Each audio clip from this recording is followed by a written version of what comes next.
ప్రకాశం జిల్లా పోలసుబ్బయ్య వెలిగొండ ప్రాజెక్టు పాలకుల నిర్లక్ష్యం కారణంగా పూర్తి కావడం లేదని కాంగ్రెస్ పార్టీ మాజీ రాజ్యసభ సభ్యులు నర్రెడ్డి తులసిరెడ్డి తీవ్రంగా విమర్శించారు.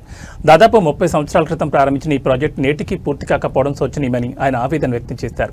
గిద్దలూరు పట్టణంలోని విశ్వభారతి హైస్కూల్ నందు జన విజ్ఞాన వేదిక ఆధ్వర్యంలో ఆదివారం నిర్వహించిన కార్యక్రమంలో ఆయన ముఖ్య అతిథిగా పాల్గొన్నారు. ఈ సందర్భంగా మాజీ రాజ్యసభ సభ్యులు డాక్టర్ తులసిరెడ్డి, జన విజ్ఞాన రాష్ట్ర అధ్యక్షులు మాజీ శాసనమండలి సభ్యులు లక్ష్మణరావు, కాంగ్రెస్ పార్టీ రాష్ట్ర పీసీసీ సభ్యులు అన్వర్లు మాట్లాడుతూ ప్రాజెక్టులపై ఈ ప్రభుత్వానికి కనీస అవగాహన లేకపోవడం దౌర్భాగ్యమని మండిపడ్డారు. త్వరగా పూర్తి చేయాలనే డిమాండ్తో ఈరోజు గిద్దలూరులో విశ్వభారతి హైస్కూల్ ప్రాంగణంలో జన విజ్ఞాన వేదిక ప్రజా సంఘాల ఆధ్వర్యంలో ఈ సమావేశాన్ని ఏర్పాటు చేయడం జరిగింది. ఈ యొక్క ప్రాజెక్టు పోలసుబ్బయ్య వెలిగొండ ప్రాజెక్ట్ అనేది ప్రత్యేకించి ప్రకాశం జిల్లాలో మునకాయ ప్రకాశము నెల్లూరు కడప జిల్లాలకు సంబంధించినప్పటికీ ప్రకాశం జిల్లాకు ఇది గుండెకాయ.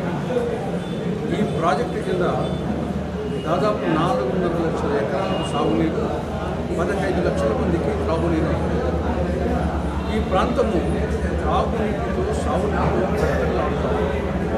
అందుకోసమే ఈ ప్రాంతానికి గుండెకాయలు.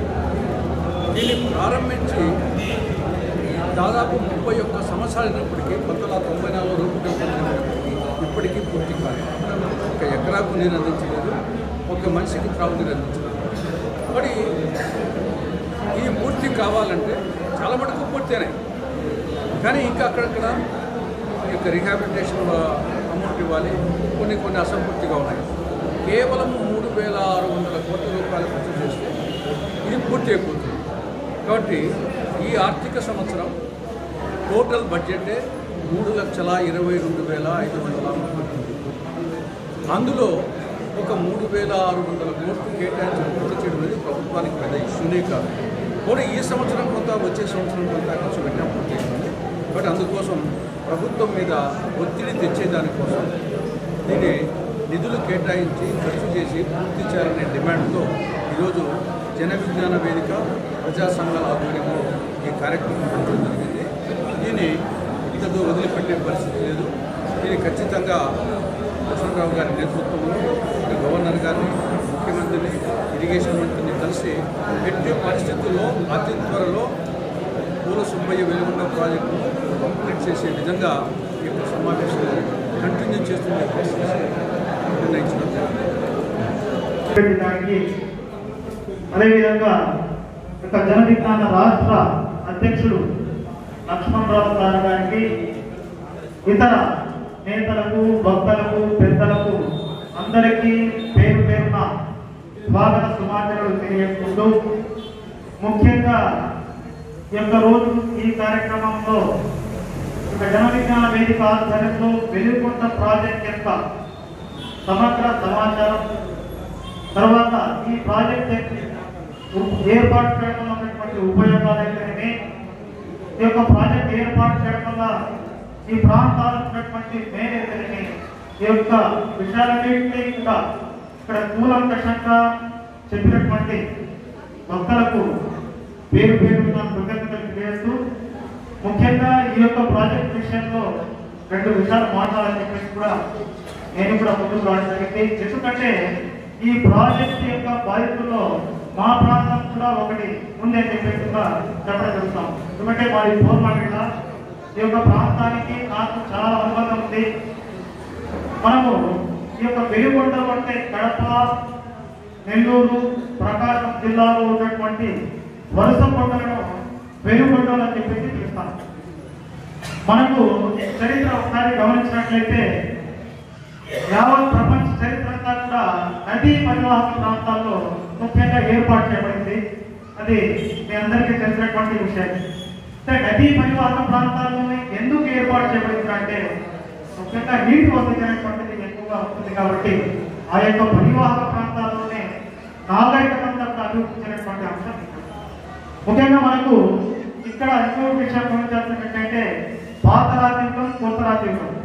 కొత్త రాజ్యాంగంలోనే వ్యవసాయ ఆధారిత పనిముట్లు లభించారు. అంటే ఆ కాలంలోనే వ్యవసాయం అనేటువంటిది చేయడం జరిగింది. మరి మన యొక్క భారతదేశం చేతనని, ప్రపంచ మానవాళి చేతనని వ్యవసాయం అనేటువంటిది ఒక పూర్తిగా ఆధారితమైనటువంటి ఒక జీవన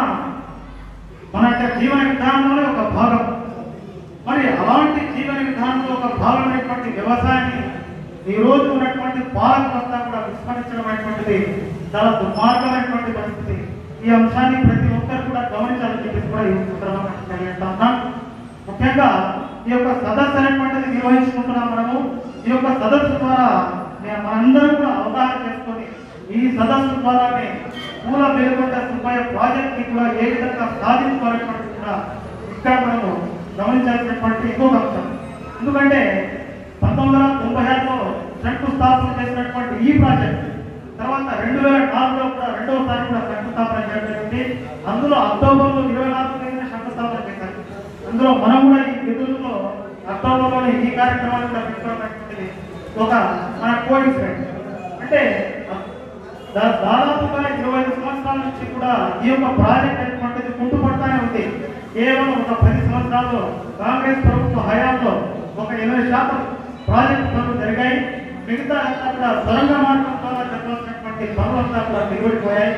శ్రీశైలం బ్యాక్ వాటర్ ద్వారా ఈ ప్రాంత ప్రజలందరికీ కూడా ముఖ్యంగా కడప జిల్లాలో ఉన్నటువంటి బద్వేలు, నెల్లూరు జిల్లాలో ఉన్నటువంటి ఉదయగిరి, తర్వాత ప్రకాశం జిల్లాలో ఉన్నటువంటి ఇతరులకు ఎక్కువగా మేలు జరుగుతుంది. కాబట్టి ఈ ప్రాంత ప్రజలైతేనేమి మిగతా ప్రాంత ప్రజలందరూ కూడా ఈ యొక్క వెలుగొండ సుబ్బయ్య ప్రాజెక్టు, ఈ పూల వెలుగొండ గారు కూడా మన వెంకట సుబ్బయ్య గారు కూడా దాదాపు మనకు మార్కాపురం అయితేనేమి తర్వాత ఎర్రగొండ పాలకులు కూడా శాసనసభ్యులుగా పనిచేశారు. వారి కృషి ఫలితంగానే ఈ యొక్క ప్రాజెక్టు కూడా వారి పేరు నామకరణం చేసింది. దాన్ని నామకరణం చేసి దాదాపు 20 సంవత్సరాలు కావస్తున్నా ఇంకా అనుకూలంగా పనులు సాగించకపోవడం చాలా దుర్మార్గమైనటువంటి అంశం.